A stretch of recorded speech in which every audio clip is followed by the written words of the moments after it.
Hey, what's up guys, Earl here, Tag, and Apple just dropped the latest iOS 17 and I have the developer beta on my daily driver, which is not really advisable by the way, as it is very buggy as of the moment. We are here to explore some of the notable features of the iOS 17, so without any further ado, let's go ahead and jump right in. Spoiler alert, if you are thinking that this update is a major overhaul, well, unfortunately, it isn't.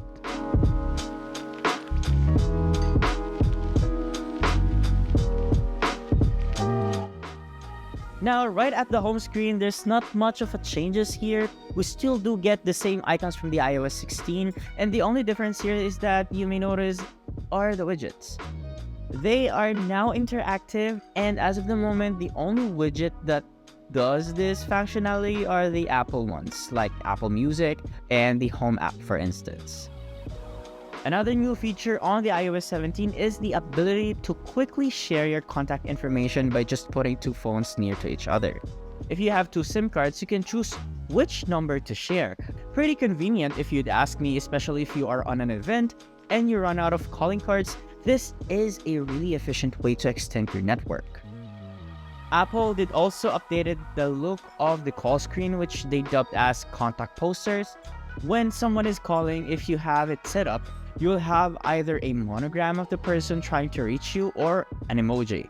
Also, if you transferred a contact via name drop, it will be automatically set up.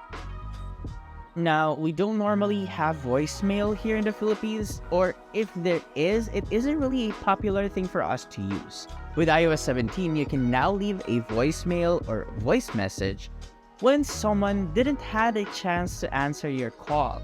You can either leave a voicemail or a video, or you can also opt to automatically transcribe a voicemail on FaceTime, but as of now, it only supports various languages.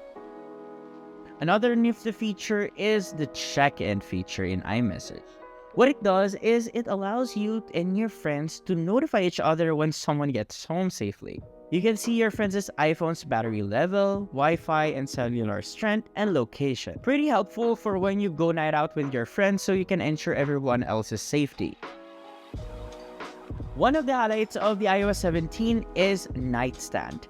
Don't worry, you don't need to have a MagSafe connector or a MagSafe enabled dock for this to work.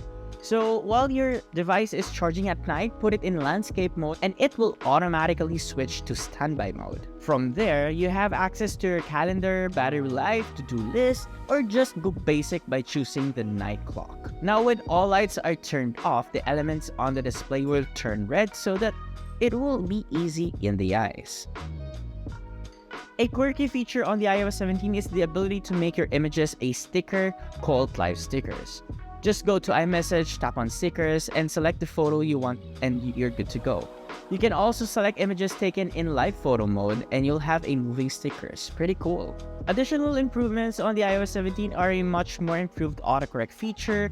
You can now also trigger Siri by just simply saying Siri, and you can now have access to maps offline.